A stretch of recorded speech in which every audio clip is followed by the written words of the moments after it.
Je voudrais donc, à ce stade de la discussion, présenter la tribune. Donc, Michèle Vincent, que vous connaissez, qui est présidente de... c'est un groupe, La section de Morée-Champagnole. La section de Morée-Champagnole de la Libre Pensée. Voilà. Maintenant de Libres et Pensées, d'ailleurs. De Libres et Pensées. Laurence Striby, notre amie Laurence Striby, donc, qui, elle, préside... les Libres Penseurs du Doubs, groupe Courbet. Donc c'est la fédération du Doubs qui s'est affiliée de la Fédération nationale et qui a adopté ce nouvel intitulé. Notre ami Yves Gasco, qui est le trésorier depuis toujours du groupe Victor Hugo des Libres Penseurs de l'Hérault, et Laurent Tribouillard, qui est lui donc responsable. Le président de la Fédération de la Libre Pensée de Seine-et-Marne. Voilà. L'école maternelle, vous le savez, historiquement, ça a été d'abord dans des salles d'asile. Alors, ils ont accueilli les enfants dans des salles d'asile qui ont été ensuite intégrées par Jules Ferry en 1882 par un décret et décidant de former des institutrices dans les écoles normales. Jusqu'à présent, la loi Debré ne s'y applique pas. Le 19 mars, Macron a déclaré que la loi Debré serait étendue aux écoles maternelles confessionnelles. Chacun le sait, les fonds publics détournés vers le privé sont retirés de l'école publique. C'est donc une attaque en règle contre l'école publique, qui correspond bien à ce gouvernement habitué aux génuflexions vis-à-vis de l'Église. L'annonce du principe d'obligation à 3 ans n'est qu'un prétexte grossier, puisque chacun sait que les enfants sont accueillis en maternelle dès 3 ans. Environ 97,6% des enfants de 3 ans sont d'ores et déjà accueillis en maternelle, et pour certains même avant 3 ans. En déclarant la scolarité obligatoire à 3 ans, le gouvernement veut simultanément obliger les communes, déjà accablées par la baisse des dotations d'État, à prendre en charge des écoles maternelles privées. C'est ce qui est écrit d'ailleurs, je viens de vous lire un extrait de l'appel du groupe Libre Penseur de Côte d'Or, dont je vous ai lu tout à l'heure les décisions, qui ont repris en partie, pratiquement en totalité, l'appel que nous avons lancé et qui a intégré ce paragraphe que je viens de vous lire. L'Église exulte. La maternelle obligatoire, c'est une bonne nouvelle pour l'école privée, titre le journal La Croix. C'est en effet un nouveau pillage de fonds publics, un nouveau coup porté à l'école publique. Non au financement public de l'école privée, maternelle comme primaire, fonds publics à la seule école publique, abrogation de la loi Debré. C'est ce que nous avions décidé de mettre sur notre banderole aujourd'hui, au frontispice de notre journée. Tout laïc ne peut qu'être indigné par cette réforme. Tout laïc est en droit d'attendre de groupements qui parlent au nom de la laïcité, qu'ils proposent dans l'unité le seul mot d'ordre qui s'impose, non au financement de l'école privée, maternelle comme primaire, fonds publics à la seule école publique, abrogation de la loi Debré.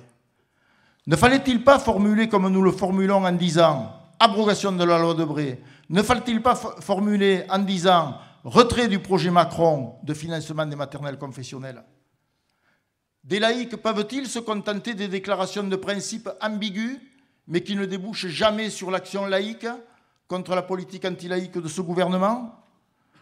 Ici, dans cette commune, je me souviens, je suis né dans cette commune, j'y ai été instituteur pendant 17 ans, de 1970 jusqu'en 1986-87.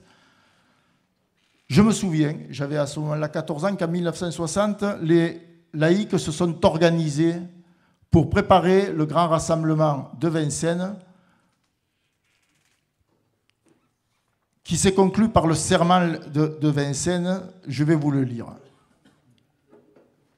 Nous, délégués des pétitionnaires des communes de France, représentant 10 813 697 Françaises et Français de toutes origines et de toutes opinions, ayant signé la protestation solennelle contre la loi scolaire de division du 31 décembre 1959, faisons le serment solennel de manifester en toutes circonstances et en tout lieu notre irréductible opposition à cette loi, contraire à l'évolution historique de la nation, de lutter sans trêve et sans défaillance jusqu'à son abrogation, et d'obtenir que l'effort scolaire de la République soit uniquement réservé à l'école de la nation, espoir de notre jeunesse. Car qu'est-ce qui est la référence pour les laïcs, pour nous laïcs? Quelle est la référence? Le serment de Vincennes que je viens de vous lire, ou l'appel des laïcs, qui ne dit pas un traître mot sur l'abrogation de la loi de Bré, qui ne dit pas un traître mot sur fonds publics à la seule école publique. Le serment de Vincennes, je viens de vous le lire. Ce qui veut bien dire que pour nous aujourd'hui, retrait immédiat du projet Macron de financement des écoles confessionnelles, dans la perspective finale de l'abrogation de la loi de Bré. Voilà, j'en ai terminé. Je vais ouvrir le débat parce que je sais qu'il y a notamment le bureau des DDEN de l'Hérault qui a pris position sur notre appel donc, maternel, ce qui est une excellente chose. Il y a dans tout le pays des maires, notamment 2 maires de Côte d'Or, qui ont signé notre appel. Et il y a plusieurs dizaines de signatures donc, dans les Côtes d'Armor, dans les Côtes d'Armor. Et il y a plusieurs dizaines de signatures dans ce département. Il y a aussi de nombreuses signatures dans d'autres départements. Dans l'Hérault, nous en sommes à peu près à 160 signatures, pas toutes publiques, mais il y a des écoles maternelles, 2 écoles maternelles, donc, qui ont des institutrices d'écoles maternelles et des instituteurs qui ont signé l'appel. Nous avons fait signer avec nos amis sur le marché de Sète plusieurs fois. À Sète, nous avons remporté une belle victoire lorsque nous avons mis en échec le projet de donner l'ancien collège Victor Hugo à l'enseignement catholique. Nous avons mené cette bataille pendant plus de 2 ans et nous avons finalement gagné puisque le projet est tombé à l'eau, si je puis dire, à Sète, dans le port, puisqu'ils ont abandonné donc, cette chose qui était dégueulasse. Et il y a eu d'autres prises de position, notamment dans 2 écoles maternelles, 12 institutrices et instituteurs du Rhône qui ont signé notre appel. Et donc, il nous faut aujourd'hui discuter comment on poursuit la bataille, comment on l'amplifie. Et je vais peut-être donner la parole tout de suite dans le débat à notre ami Michel Desplos, qui était délégué au Congrès national des DDEN et qui est mandaté aujourd'hui par l'Union départementale des DDEN de l'Hérault. Voilà, je vous remercie.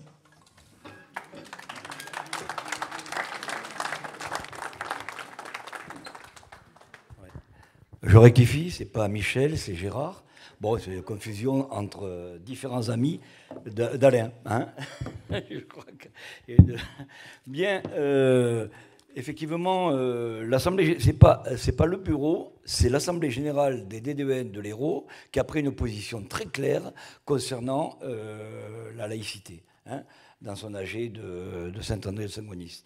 Bon, Alain, grâce aussi à l'action militante permanente de notre ami Alain.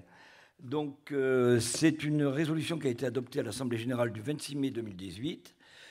Les DDEN réunis le 26 mai donc à Saint-André expriment leur forte réserve quant aux mesures engagées par le ministre de l'Éducation nationale depuis le début du nouveau mandat présidentiel. Voilà, je ne vais pas vous lire l'ensemble de la totalité de cette motion. Je vais vous lire le passage essentiel. Hein. Voilà, les DDEN rappellent avec force leur attachement à l'école publique laïque. Ils déplorent les dérogations massives à l'organisation réglementaire du temps scolaire et l'abandon des temps d'activité périscolaire. Ils réclament le maintien du dispositif plus de maîtres que de classes, très largement reconnu pour son efficacité. Ils revendiquent le maintien et l'élargissement de l'offre de scolarisation pour les enfants de moins de 3 ans en éducation prioritaire, moyen efficace de prévenir la fracture scolaire causée par les différences d'origine sociale et culturelle. Ils dénoncent le recul des moyens alloués au maintien de l'école publique, en particulier au milieu rural. Ils souhaitent une inclusion réelle des enfants porteurs de handicap dans les écoles avec moyens spécifiques. À l'heure où la sécurité des écoles doit être renforcée, il considère que la suppression des emplois d'aide à la direction d'école rend les écoles plus vulnérables, en les privant d'un personnel et en même temps d'assurer un contrôle efficace des accès aux écoles pendant la classe. Donc la motion qu'on a votée, ils réaffirment leur opposition au financement de l'école privée par des fonds publics et leur revendication d'abrogation de la loi Debré de 1959 et de toutes les lois anti-laïques. Donc c'est très clair, les D2N de l'Hérault ont pris vraiment une position qui est véritablement la position de la libre pensée. Je crois qu'il n'y a pas d'écart entre notre position et celle des D2N. L'annonce récente du président de la République lors des assises de l'école maternelle laisse prévoir un abaissement de l'âge de l'instruction obligatoire à 3 ans. 96% des enfants de 3 ans sont aujourd'hui scolarisés. Rappelons qu'il y a 25 ans, on scolarisait dans l'Hérault et sans obligation 30% des enfants de 2 à 3 ans. Les D2N, s'ils considèrent l'abaissement de l'instruction obligatoire de 6 à 3 ans comme une mesure positive, les D2N ne sont pas dupes. Vu les taux actuels de fréquentation de l'école maternelle, la mesure annoncée par le président de la République n'a d'autre objectif que d'accroître une nouvelle fois les subventions à l'école privée. C'est une manière effectivement détournée de pouvoir encore renforcer l'aide à l'école privée. Les D2N dénoncent les ambitions toujours plus grandes de l'enseignement privé pour disposer de toujours plus de moyens et se développer au détriment de l'enseignement public, gratuit et laïque. Ils dénoncent la fracture scolaire qui amplifie la fracture sociale et l'utilisation de l'école privée pour contourner la mixité sociale et favoriser les écoles de l'entre-soi, entre parenthèses, génératrices de ségrégation. C'est pourquoi les D2N sont pleinement motivés pour promouvoir une école de la réussite pour tous et de l'inclusion, pour défendre et renforcer le principe de laïcité au service de l'école publique. Ils renouvellent leur confiance et leur appui à l'école de la République, seule à même de former des citoyens libres et responsables, seule à même de combattre les dérives idéologiques et sectaires qui mettent à mal la cohésion de notre société. Cette résolution a été adoptée par les D2N présents à l'Assemblée générale de Saint-André-Saint-Maurice, à l'unanimité, moins une voix. Bon. Voilà, merci.